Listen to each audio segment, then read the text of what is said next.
Yo, what's up guys, Matt from TeamVLR here, and I've got a Flames of Destruction set preview for you guys. Sneak peek is this weekend. It's actually today when I'm recording this, and the set is coming out within the next week, so I thought now would be a good time to just kind of break down the set a bit and talk about the cards that I'm looking forward to and you guys should also probably be looking for. In terms of the strength of the set, there's no real evenly matched or any sort of chase card like that. There's just a bunch of really good cards, and I think this is one of the more well-rounded main sets we've had in a really long time. So I know a lot of people were kind of down in the dumps about this set after all the imports got announced, and honestly those sucked, and I'm not even going to talk about those in this video. But the strength of this set is just the main cards in the set from Japan. So yeah, let's just really get into it. And starting with the new Trickstar monsters. I mean, they don't really go with the current Trickstar strategy right now, in terms of just burning your opponent and trolling them, but I could see these being played if Trickstar Reincarnation does end up getting hit, because these guys kind of take the deck in a different direction. They kind of encourage you to link summon, whereas you don't really see Trickstars doing that too much right now outside of like Scapegoat.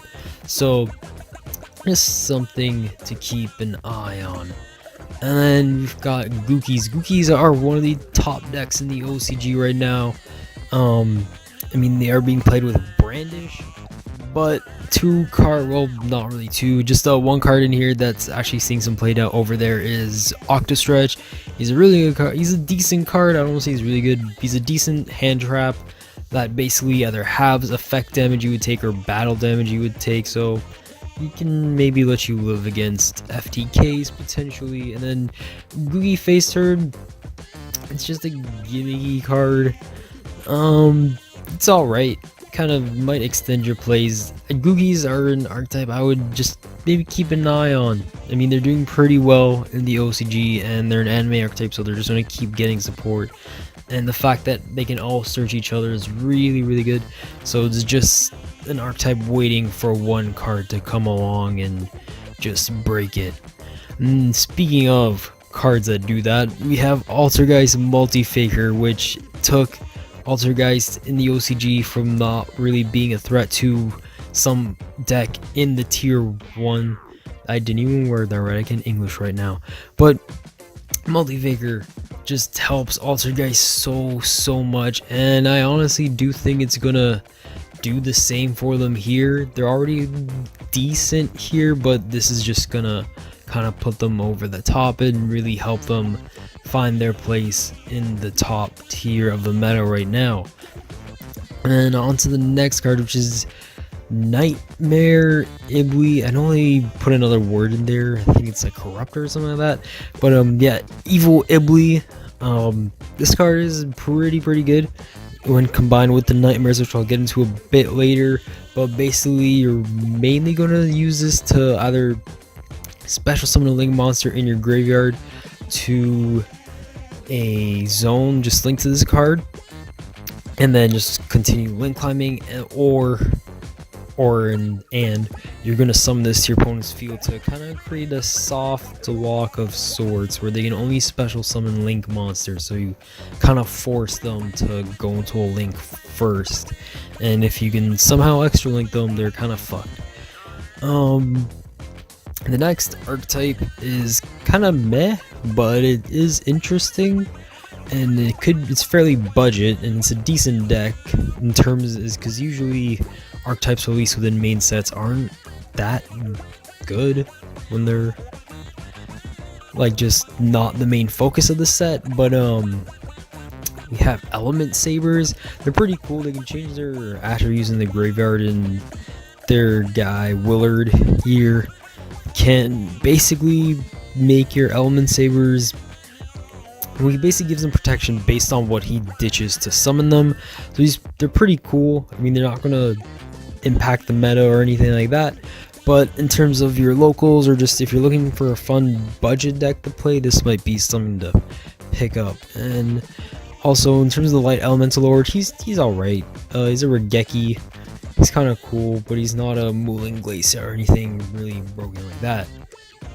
So the next card I'm talking about is Ghost Bell and Haunted Mansion. I think is its TCG name, or Yashiki Warashi.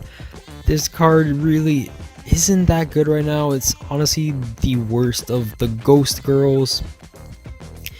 It's basically focused around the graveyard, so right now it's really not the best, but I could see this being relevant one day and having a place in the meta, just not now. So maybe something you might want to pick up if it's cheap.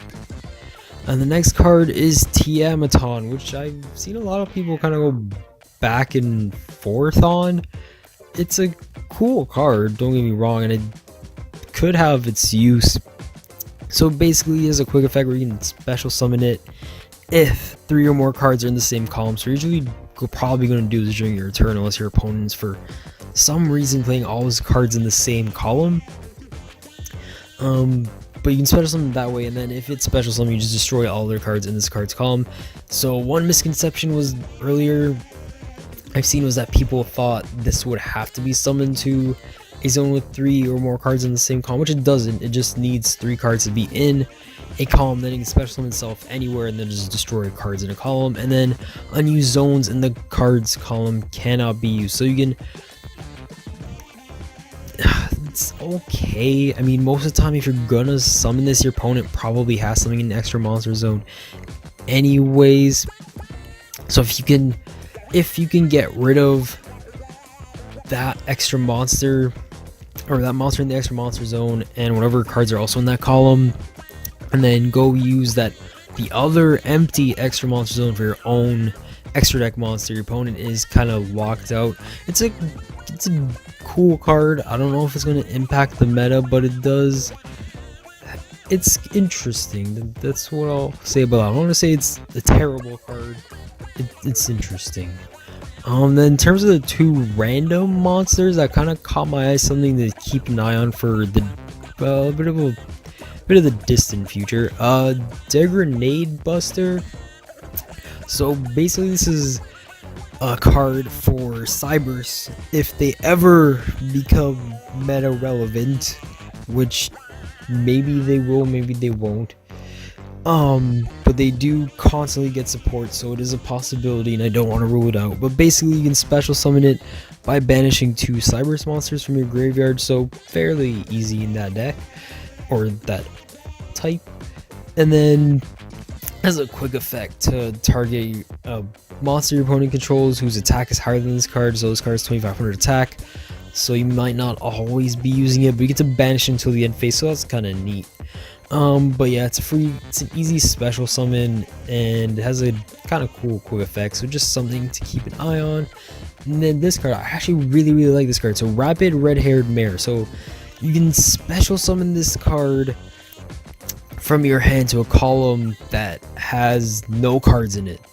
So basically, if you draw this card, and odds are your opponent isn't going to be playing cards in every single column, so you're probably going to be able to summon this, and it's free, which is really nice, and it's level 5, so you can use it with other decks that can synergize with this.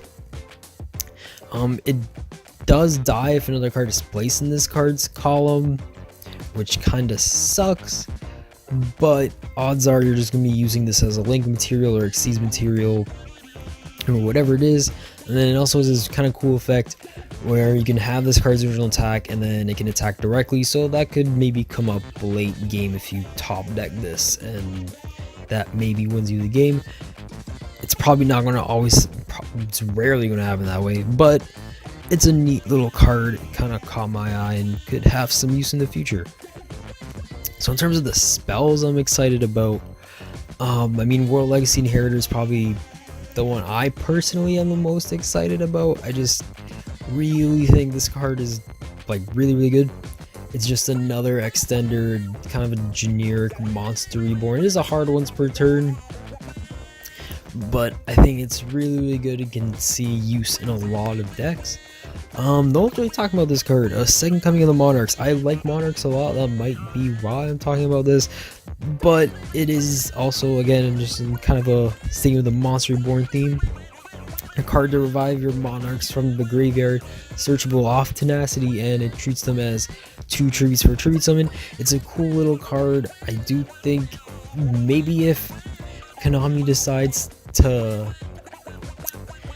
give us Pantheism to 2 or 3 and maybe help Monarchs out this high, and with the release of this card, that would be really cool, and that would help the deck a lot. I mean, they're not really doing the OCG anything in the OCG right now, but I don't know, I like this card personally. I think it's decent. If Monarchs get further support in the future, this could be a really good card for them later on. And then on to the next one, which is Light of Sekka, or I think TCG's Sekka's Light now, which is only a rare. You'd think there are cards that have the super rare slot that this card definitely deserves a spot over those ones, but I mean, for budget players, this is kind of great. So basically, it's just Pot of Greed for decks that don't play spells. So BAs can use this. Super Heavy Samurais aren't really meta threat, or Mermails can really use this card well. It's a really neat card. I mean, since they're all rares, I would definitely suggest picking up a playset for yourself, because you never know, maybe Konami will release an all monster archetype soon. And then this card, we already have it. It's Called by the Grave, but if you don't have supers now, and because you couldn't find them, or you just didn't want to trade for them or pay for them, whatever it was, there's going to be commons now, so you don't really have an excuse to not have this card anymore. And the next card is also the sneak peek promo, which is Monster Reborn. This card is not really going to be used too much, I don't think. I could see some 60 card decks maybe playing this, but it's a neat little extender. And then in terms of the traps, which is probably like one of the strengths of this set, I'd say, Red Reboot. I think this card is phenomenal, just being able to negate any trap in the game. It really helps OTK decks a lot. I mean, being able to, and it's a counter trap, so you can negate Strike and Judgment, what have you. Yes, you do pay half your life points, but if you're going to win that turn, because you're playing an OTK deck, who really cares? Or if you're playing a deck that can just take care of your opponent, your opponent's trap that you negated, as well as whatever they set from their deck, then again, you're just not going to care. So I think this card is amazing. I think this card will definitely see play in a lot of side decks. It won't be main, but I definitely think this card is going to have an impact on the meta. And then the other card, which I do believe is going to be the chase card of the set, is Infinite Transience. So basically, it's just a power crept effect veiler. So basically, just target a phase of monster opponent controls and negates effects till the end of the turn. And you can do this by, you can activate this card from your hand if you just have no back row, or no, if you just control no cards. And then this card also has the added effect where if you set it and then flip it up and use its monster negation effect, you can basically negate the effects of all other cards in this card's column for the turn, so, or other spells and traps. So it has a neat little extra effect. If you do weirdly play it at the end, and kind of like the end your opponent's pendulum scales would be, you do kind of make it obvious, but if you can resolve it, that would be kind of neat, negating their scales. Or you would probably, to get that effect, just watch how your opponent plays and then use a bit of psychology over there. This is another card that caught my eye, World Legacy Echo. It's a counter trap where basically you can negate a spell or trap or monster effect if you control a co-link monster, and it's free. All you have to do is just control a co-link monster. So one's a World Legacy card, which I believe there are cards that can search other World Legacy cards right now, so I believe it's searchable. I'm not 100% sure. Let me know if I'm wrong about that. But even if there is nothing that searches it right now, I could see something that searches it in the future. And I mean, it's just a free negate for decks that can just spam out Link monsters, which I think is amazing. So I wouldn't sleep on this card either. This is probably the trap that makes me laugh the most from this set. It's probably like one of my favorites, definitely, is a Shrub Serpent. So basically your opponent destroys this, or they cyclone it, or they just get rid of it in some way that doesn't involve sending, or no, not sending, shuffling it back into the deck. You get to summon any monster from your deck or extra deck. So you can summon Ultimate Falcon or Crystal Wing or Omega, like any broken or ridiculous extra deck monster you can think of, you can summon with this, or you can summon any monster from your deck. So I think this card is amazing. It just plays a lot of mind games with your opponent, and it's really good in decks that play back row, because your opponent, if they're siding for going second against a deck that plays a ton of back row, they're going to be playing spell and trap removal because they're terrified of your back row. So if they pop this and you get to resolve it, it would just be phenomenal. And next card, this is an ultra rare in the set, I believe, is a Network Trap Hole. So basically, if your opponent summons a monster from the deck or graveyard, you get to banish the monster face down. I actually think that's kind of good, kind of decent. I mean, it is a bit situational, and it's kind of matchup dependent because not every deck special summons, or not, yeah, from the deck or graveyard. But depending on the meta, this could be really good. So I would maybe try picking them up if they're cheap. And then the last, in terms of main deck cards I want to talk about, is this one kind of hurts a bit. It's a Vendreads, and I didn't really feel like talking about any of the other cards because they're all bad. This is the only decent one. It's a new ritual spell that's kind of like a foolish burial. This archetype's been really disappointing for me. I do have the deck. Yeah, I mean, it's been a while since we've had a relevant TCG exclusive archetype while it was TCG exclusive. The only hope for this deck is the OCG basically making another double helix situation, but I wouldn't be counting on that anytime soon. And then FAs, I don't play FAs myself personally. Few people I know do. But yeah, so FA Dawn Dragster is a card I'm actually personally looking forward to. I think this card is phenomenal. It's just extra negation for any deck that can play Destrudo or Armageddon Knight. And I'm actually looking forward to playing this in just like a bunch of random decks as just an extra form of negation for my opponent to deal with. And then the rest of this is just going to be all the Link monsters that I'm looking forward to. Great Flies, just to win. Link monster, it's just something to keep for the future. Vampire Sucker, I think, is actually kind of decent. It's definitely interesting for me. I could see 60 card zombies would definitely play this as like maybe a one of. But I could definitely see it having its place in the meta. And then there's all the Troymares or Nightmares.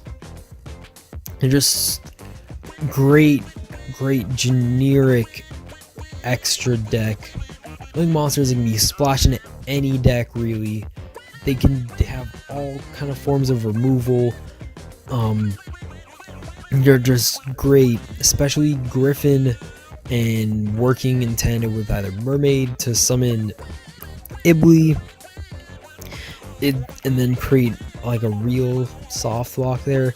And then Unicorn, if your opponent can't get rid of your co-linked Troymare monsters, they're basically going to lose. You'll be drawing a ton of cards during your next draw phase. So they're really good. They're definitely something to look out for. Going back to Gookie's Wee Master Ogre, so he's kind of the boss monster. He's alright. He's kind of like a Conductor Tyrant since he can attack all monsters your opponent controls, and he also has a negation effect, which is, it's okay, but it kind of makes you go minus. And he's already a Link 4, and you have to have Gookie monsters pointing or at zones he points to, so he's okay as a one of, I guess. Then just the Trickstar monsters. just because they kind of fit with the main deck monsters being introduced in this and encouraging Trickstar to link summon. The only one to me that stuck out was Bella Madonna, and it's the Link 4, which is kind of cool. Its burn effect is probably the most practical out of all of these, but just something to look out for. And then Space Insulator. Space Insulator, I actually like. It's a very generic Link 2 that points down. I mean, Underclock Taker got a lot of hype in Extreme Force for being a generic Link 2 that points down, but this is even more generic because this can use tokens.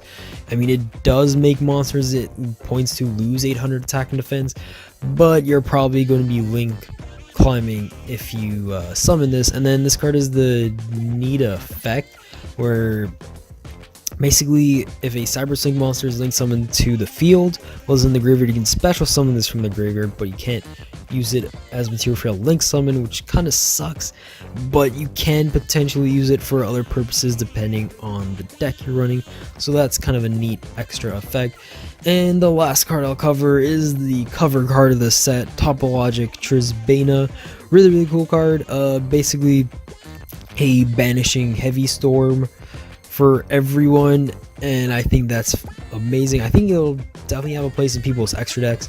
But yeah, it's just a decent card to look forward to. So yeah, guys, that's the set. I'm actually pretty excited. I think it's one of the better sets we've had in a while in terms of main sets, just because of the all-around strength of this set. It again doesn't have that one crazy card like Maximum Crisis Day with Ash or Evenly Matched with Circuit Break, but all the cards, and there's just a lot of really good cards in the set.